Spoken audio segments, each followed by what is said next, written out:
আমি আপনাদের পাশে আছি। আপনাদের এখন সুদিন আসতেছে, ইনশাল্লাহ সুদিন আছে, সুদিন হইছে এবং সামনে আরো ভালো থাকবেন আপনারা।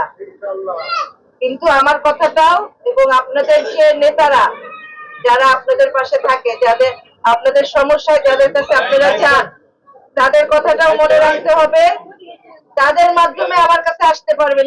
সামনে আপনাদের বয়স্ক ভাতা বলেন, বিধবা ভাতা বলেন, ফ্যামিলি কার্ড, এগুলো আমাদের সরকার বিএনপি, একমাত্র বিএনপি আপনাদের কথা চিন্তা করতেছে।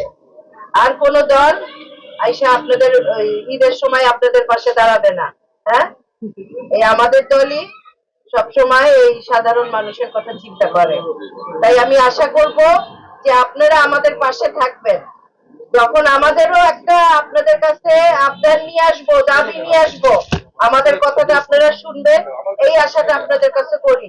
আর আপনাদের কাছে দোয়াটা চাই। হ্যাঁ, আপনাদের কাছে দোয়াটা চাই। ধন্যবাদ দিতে আর কিছু ঈদের উপহার। হ্যাঁ, ঈদের উপহার নিয়ে আসছি আপনাদের জন্য। আপনারা দোয়া করবেন সব সময় যেন এমনি করে আপনাদের পাশে থাকতে পারি। আপনাদের সুখ দুঃখে, আপনাদের কষ্টে আমি যেন কাজ করতে পারি। হ্যাঁ, সমস্যা সমাধান করতে পারি।